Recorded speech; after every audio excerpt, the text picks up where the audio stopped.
नशो फेरोज़ लग ॻोठ ज़मार धणी बख्श समूह जे रवासी मौलवी वहीद अली समूह क़ुरान पाक खणी पाकिस्तान प्रेस क्लब ते प्रेस कॉन्फ्रेंस कंदे ॿुधायो त गुज़िरियल महीने जे 22 तारीख़ ते मुंहिंजे घर में 6 चोर टुपी आया जंहिं असांखे हथियारनि जे ज़ोर ते हिरासा करे असांजे घर मां काफ़ी क़ीमती सामान चोरी करे विया, जंहिंमें 3 अदद सोनियूं मुंडियूं, 2 चूड़ियूं, लीलम ऐं 1 अदद चेन हुई जेको क़ीमती सामान चोर खणी विया। चोरनि मां असां 4 चोर सुञाता आहिनि: मुराद अली जाड़ो ख़ान, हबीबुल्ला वल्द बहादुर, तहमीर अली वल्द हमीर अली, सरताज वल्द अल्लाह रखियो ऐं ॿियनि खे ॿटूं लॻल हुयूं जंहिंखे असां न सुञाणे सघियासीं। वाक़े जी FIR असां कटराई हुई जंहिंमें हिकु जवाबदार सरताज वल्द अल्लाह रखियो खे SHO नबी बख्श अलबाणी कार्रवाई करे गिरफ़्तार कयो आहे, जंहिंमां पुलिस जी 2 सोनियूं मुंडियूं ऐं पिस्टल मिलियो आहे। ऐं वधीक उन चयो त मां पुट जे ॿारनि खे क़ुरान पाक जी तालीम ॾींदो आहियां ऐं गुस्ल वग़ैरह बि कराईंदो आहियां। असांजे ख़ानदान जी सॼे शहर ऐं आसपास जे ॻोठाणनि खे ख़बर आहे त असां शरीफ़ इंसान आहियूं।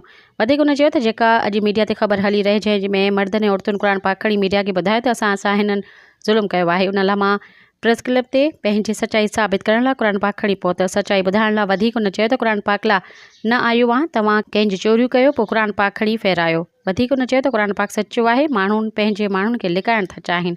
सब्सक्राइब कयो अवामी न्यूज़ HD खे ऐं ताज़ा तरीन ख़बरुनि लाइ ॾिसंदा रहो अवामी न्यूज़ HD।